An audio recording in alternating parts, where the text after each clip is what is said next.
Too many parents that I know have over $20,000 in an emergency fund or savings, and it's just sitting there and they're not putting any money towards their future or their kids' future, and really because they're just too scared to do anything with it, because with kids, everyone knows that there's an unexpected expense waiting for us just around the corner. I've got two little kids myself, a 5-year-old and a 2-year-old, so I totally get it. But that $20,000 or more that you have in savings is just literally rotting there, and you're going to be losing money to inflation over time. You're not planning for your future or your kid's future. So in this video, I walk through what I would do to my personal finance community, the 8-step process that I call the waterfall method of what I would do exactly if I had $20,000, including investing it into the stock market. I hope you enjoy. So bucket number 1 here is emergency reserve. Now, this might not specifically apply to you watching this video, because if you clicked on it, you probably have that $20, $30, $50,000 in savings. But really quickly, just in case, we need a refresher here or someone's watching this that doesn't, this is very personal to me. Having an emergency fund was one of the reasons that my wife and I were able to be so aggressive paying off our debt. At the time, it was just $1,500 for us. So we did not have 3 to 6 months of our expenses. We did not have like all these crazy things that people say online, whatever. We found a number that we felt comfortable for us that was able to kind of push forward. And we're like, okay, this is our backstop. If anything happens, we have this money. And we pushed everything we had, every single dollar, towards paying off the debt. That's how we were able to pay off $43,000 in 13 months. Now, did emergencies come up in this process? Yes, absolutely. There was a $500 thing. There was an $1,100 thing. My wife needed a new sensor in her car or something like that. Why are they so freaking expensive? I don't know. So instead of using that emergency reserve, we actually just paid less towards the debt in those months because we just wanted to keep the emergency reserve. But the idea of that $1,500 in the back of our mind was critical to be able to do this. Without an emergency reserve, it's just very easy to go into these seesaw months, where I call them, where it's like you have a couple great months and then you're kind of back to square one again because an emergency came up. We didn't have the plan for it.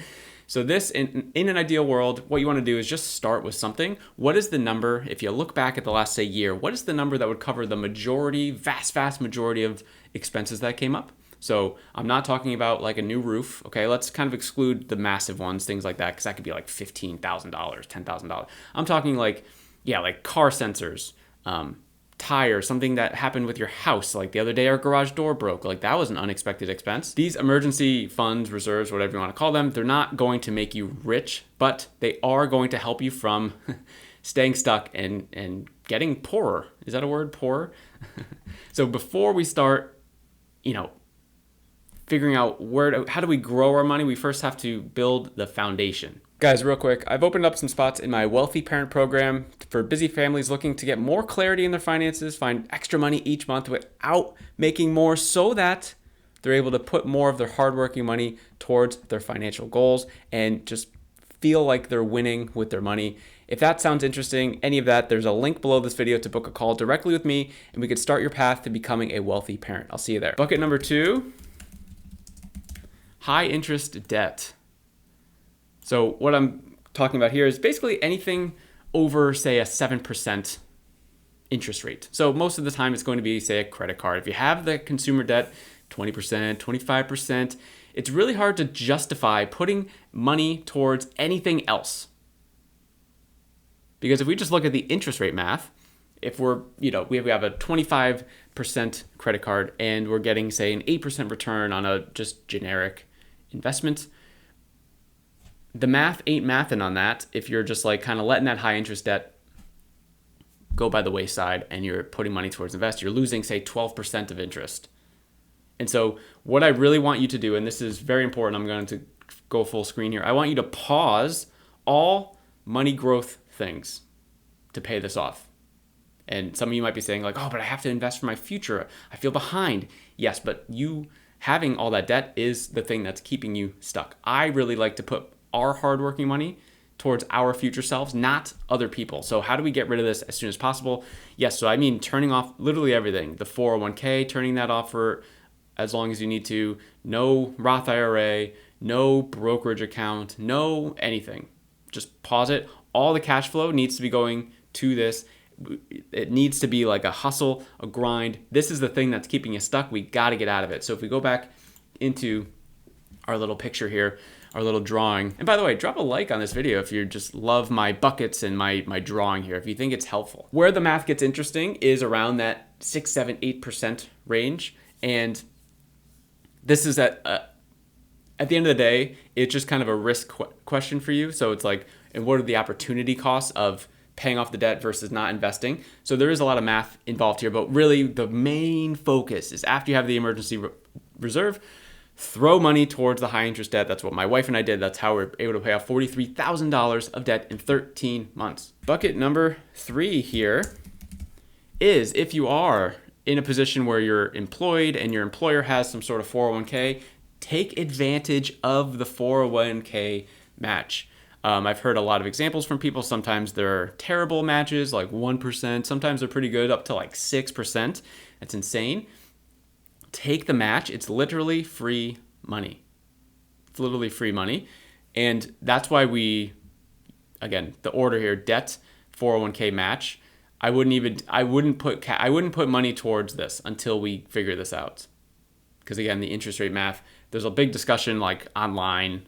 People disagree with this. This is what worked for me. So this is what I like to share to people inside my Wealthy Parent program. So yeah, this is just one of those things that you don't want to leave on the table. Now, the reason why I think the 401k match is good and not going above is because of the buckets that are a little further. There are better options in terms of growing your money and better tax advantaged buckets. But we can get into that in a little bit. But just to be clear, as we're going through this is something like super broad and general, and I don't know your specific situation. So if you just think you're going to watch a YouTube video and it's going to perfectly align with your exact situation, you're crazy. You're crazy. This is just a general broad scope. Sometimes this is exactly what I would walk through a family when I'm working with them. Sometimes they want something completely different. It just depends on every family situation. There's a specific roadmap that every family needs to follow, and it's custom to you. So just to be very clear, this is not a one-size-fits-all sort of a thing. The next bucket here, Roth IRA. So only take the 401k match, and then the Roth IRA is next. And really, I prefer the Roth IRA. There's traditional IRA, but basically it's just a tax thing. So it's like you either pay taxes now and you withdraw tax-free later. That's the Roth. Or there's no taxes now and there's taxes later. That's the traditional IRA. I like the Roth IRA because in theory, taxes will just continue to go up. Of course, it's not something we can control, so who cares? Let's get over it. So this one's better. I'd rather pay the tax now and withdraw it tax-free later on. And the one thing I like about the Roth IRA is you generally have a broader range of investments that you might not have inside your 401k. A lot of times the 401k are just these like target funds, these target retirement funds. Sometimes you don't even have options to be super specific. Sometimes you do. And this is kind of a more advanced tactic, going under the hood of your 401k. But really the Roth IRA allows a little more freedom. So we're really starting to build the wealth engine here. And this in 2026, this caps out at $7,500 if you're under 50 years old. So it's about $288 every 2 weeks. So if you get paid 26 times a year, it's only $288 a paycheck if you think about it. All right, now this one's specifically for parents. 529 education savings. This is always the tricky one of like, where do we put our kids' stuff? Like, how do we think about our investment portfolio, our retirement versus what we need to do for our kids? It's a big question that I get all the time. How do we prioritize it? And the kind of analogy that I like to give is, if you've ever been on a plane, you know, the flight attendants go through the thing and it's like, hey, if there's like ever an emergency, the mask is going to come down. Make sure to put on your mask first before you put on the mask of the loved ones around you, right? And I never really thought about this until we had kids. And then when I had kids, we went on a flight somewhere and I heard it and it really resonated. I was like, holy crap, I have to ignore my kids for, you know, a hot second and just put it on for me. And it's really uncomfortable as a parent because it's like you always want to just like, make sure your kids are okay. And just like, it's just like this parenting instinct, right? But really at the end of the day, if we're on a plane and I pass out, I definitely can't help my kids, right? So it's like I have to be in a good position. I have to figure out my shit before I can help them with theirs. And that's why if we go back to this thing here, we are putting a little bit towards our retirement and then we're putting some towards the kiddos. So right now, between my two kids, I have a 5-year-old and a 2-year-old, we have a combined like $30,000 already put aside towards the education savings account. And the reason why this is so great, it's used for qualified education expenses, including college or other certain educational paths like trade schools, things like that. And this is where I want to make the distinction. I want to just reiterate this. You don't need to sacrifice your retirement to completely fund your kids' education. It's going to be very different for every family in terms of how much you're considering to contribute, but there are, we'll call them college calculators, and you can kind of see like, okay, if I put this amount in and I'm expecting this kind of a return, this is the thing that I, am expecting to get the amount in the account. You can pick like how much. You could pick private, public schools. I think Vanguard has one of these, but you can just kind of play around with it and you could say like, okay, I want to contribute 60% to a in-state school or something like that. And you could just sort of think like what is happening, because a lot of times we don't have a plan in the future. We're just thinking about like, I'll just, I don't know, I'll do this next month, or I'll put $100, but you don't actually know what that amount is going to be or look like at the end. So our kids are on track to have a lot of money. Somehow my 5-year-old's account is outperforming my 2-year-old's account by like a lot. And I don't mean he's older, so it's like there's more money in there, but I meant like I think they're in the same thing. It's very strange. Anyway, she'll be fine. She has 16 years to have that account grow. But I want your financial foundation to be strong enough so that, again, we can put the air mask on our kids. The next bucket here, we want to go back to the 401k max. So for 2026, the standard employee contribution limit in the just outline example that we're doing is $24,500. Now that's a lot of money and you don't have to get there overnight, but I do want you to have a clear target in mind of like, okay, here's the next order of operations, right? And because that money can come directly out of your paycheck, you're essentially building wealth before you had a chance to, spend the money. So you're paying yourself first, you're prioritizing that first. And I don't want you to like wake up and like, what's the next thing I should invest in? That's the power of this waterfall method. It's literally just going to map out step by step by step what you should be putting your money towards. And I do want to take a little break here from the waterfall method to outline something else in terms of like, okay, you're probably thinking like, how much is this actually all going to cost here? And let's say you make a $100,000 a year salary. A good rule of thumb is 15% invested, or putting money towards the goals that we have, right? And you'll notice that it's of the 100K, so not of your paycheck, but it's of the 100K, right? So that is obviously going to equal $15,000. And if we look at the waterfall method that we talked about, so this is not including like putting money towards savings. We're assuming that we have the emergency reserve. This is not including putting money towards the high interest debt. We're assuming that's already gone. Okay, and so this won't even include other debts, like maybe you have a car loan or a student loan that's under that like 6-7% range. We're not even talking about that. So the 401k, let's talk about that first. 401k match. Let's assume you have a 3% employer match. So you're putting 3% of the 100K salary, right? So that's going to be $3,000. So you can already see like, okay, you can already start to see like where your money is going to start going with this. And then if we go to the Roth IRA, that is going to just be $7,500 because that is the current max in 2026. It will change every year, so depending on when you're watching this video. So now you can see we already have $10,500 spent. And then if we simply go back to our waterfall method, then the education savings, so we'll call it the 529, right? And this is going to be completely dependent on you. I just want to walk you through that here. So maybe just to start, you want to do, $200 a month. And that is going to equal 12 times 200, $2,400. So now if I do the quick math here, we have at 10.5, 12.5, 12.9, and now we have $2,100 left in this bucket here. So maybe what you can do there is continue the 401k,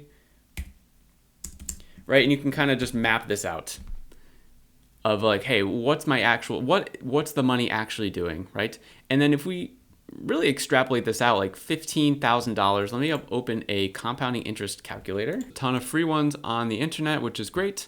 So let's assume that you start at nothing. I have to put $1 in here just to show. Estimated rate of return, we're going to do something conservative of 8%. And your monthly contribution amount, if we look at $15,000 divided by 12, $1,250. If we just continue to do that over the next 20 years, it's $700,000. Over the next 25, we're a millionaire, right? And if we just do these simple tasks, this is assuming that you don't increase your salary. This is assuming that you just stick to the plan. Pretty hard to fail. It's pretty hard to fail when you just stick to the plan long enough. Now, obviously, in those 20 years, like, I don't know, you would probably stop needing the 529 plan most likely, right? And you maybe, I don't know, maybe you are in a different spot. You don't have the 401k. But anyway, it's like just the idea of putting money towards it. So let's go to the next one here. I'm just going to move this down so we don't get distracted, because bucket 7 is the HSA. If you qualify, you definitely need some sort of health insurance plan if you're eligible, right? But this is one of the most underrated investing vehicles out there. And to be honest, I need to get into this more. My wife and I had one a while ago, but this is more than just like covering for your, I don't know, your co-pays or your $8 prescription that you're picking up at Walgreens or stuff like that. Like, this is like something that is so powerful because it's literally a triple tax advantage. You can potentially, it's tax-free putting money in, it's tax-free growth, and it's tax-free on withdrawals for qualified medical expenses. And here's why I like this for parents, because healthcare is not going to be something that just goes away, right? This is something that you could use for yourself, for your kids, as long as like everyone's under the family plan, right, of your health insurance. And you can think about it just like as another long-term financial tool. So for 2026, for example, the figures are $4,400 for like a self-care by yourself, $8,750 are the total for family, and then there's a catch up, right? But if you're eligible, this bucket is worth paying attention to and not ignoring. But the reason why it's after all these other things is because these should be the priority for sure. So we're gonna go down here to our list, because at the end, remember, I wanna share how much it's going to be a paycheck. Ooh, how much is it going to be? So $8,750 for family, because I'm assuming if you're watching this, you are a parent. And if you're not, it's the $4,400, but that's fine too. And then the final bucket, the final boss. What is it? Is it crypto? No. It's just a general brokerage account. And I love this so much because it's so broad and general and you have so many options. And this is where your money just becomes a lot more flexible. There's no retirement account age restrictions. There's no like other challenges that really get in the way besides, you know, the taxes and capital gains rules, of course. But this could be really useful for putting money aside for early retirement. My wife and I are currently using our brokerage account for an unknown opportunity that will come up. We have no idea. But when we have extra money, kind of just laying around at the end of every month, we put it in this because we're following this to a T. Except for this, we have to do better with this. But we're putting money towards something because in the past, we've been rewarded for just putting money aside, watching it grow. And then that's how we're able to go from, say, a starter home to the house that we're in. Now we're able to completely afford that just based on the fact of like putting money aside and just watching it grow and having everything build up that way. You're probably wondering like, wow, this sounds great. And there's a lot of numbers flying around here. So how much is this actually going to like, what's the investment? What's the buy-in every single year or paycheck, right? And this is where it really gets interesting. So if we start adding up all of these things here, obviously like we're going to be starting to outpace the 15%. So of course, this is kind of like a bare minimum. This is like what people really should be doing. I hate to use the word should, but if you feel uncomfortable with 15%, it's like, okay, if you're doing like 0, how do we get to 5% of our income? How do we get to 10? How do we keep increasing it? And maybe even every month, you can kind of challenge yourself to do a little more. How can we do 1% more every month? Because 1% in a year of a 100K salary is $1,000. So divided by 12 is what? $80. It doesn't take that much to win these days in personal finances. So if we look at how much this is going to cost us, right? It's like, wow, how much we buy? How much are you making us put in here, Chris? Well, if we look at the numbers, so it's $24,500 for the 401k. Obviously, if you're older than 50, the catch-up periods, blah, blah, blah, there's other factors into that. Make sure you just kind of understand where you stand specifically. But $24,500, we have $7,500 into the Roth. We have $8,750 if you have the health savings account. That alone is $40,750. And if you get paid 26 times a year, it's $1,567 a paycheck, basically.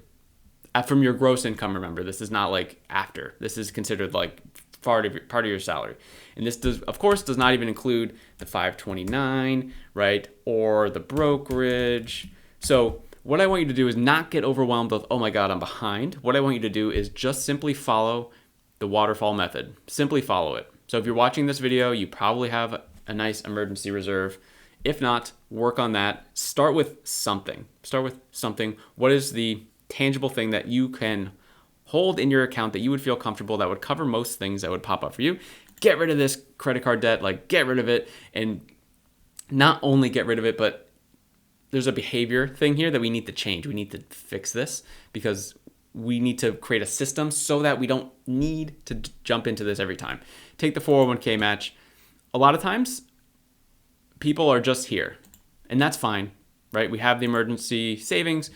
We've gotten rid of some of the high debt. We're matching our 401k, and then that's kind of where it feels like people are stuck. One, they don't know what to do next. Two, they feel like they don't have enough cash flow. So what I would consider is just going through your finances. What are your goals that you want to accomplish with your money? What are the ins and outs? And then how do we move some of the outs, some of the money that you're spending towards maybe fulfilling your Roth IRA every single year, putting money towards your kids' future education, maxing out the 401k, starting an HSA to get that triple tax advantage, and then just destroying a brokerage account, putting the rest of the money towards the brokerage account. And it's really not that hard to win if you have $100,000 a year and say household income. There's families that I work with that have been over $200,000 plus, right? And it's like, once you just realize where your money's going and then where you'd like it to go, it's a really easy way, because $1,500 is basically $3,000 a month. Maybe you think that's kind of high. So just start somewhere. Try. How do you get to 15%? How do you challenge yourself right now to get to 15%? And I know as a parent, life gets in the way. Right now, our daycare expense is like $2,700 a month, $2,700 a month. That's a lot. That eats up a big portion of our pay. But in a couple weeks, our kid is our oldest son is starting kindergarten. So we're getting basically half that money back. And we are like, holy crap. And we are just going to go bombs away, brokerage, baby. Bombs away. And it's going to be really fun. We're working on paying off our mortgage right now as quickly as possible. And again, this is to be used. This is not financial advice for you specifically. This is just a broad thing. Everyone that I work with inside of my Wealthy Parent program has a different outcome, a different goals. Maybe, I've helped people that don't have kids too. Like, I can help people without kids and they just eliminate this. There's no need for this. And so it's really just mapping out what you want to do, what your goals are. Make sure to check out that link below to book a call with me. You're going to talk specifically with me. It's going to be a quick, friendly chat just to kind of see where you're at, where you want to go. And we're going to unlock the one thing keeping you stuck. And maybe, we'll see if you're a fit for the Wealthy Parent program. We could talk about that a little more. But if not, I've got another YouTube video right here, and I'll see you there.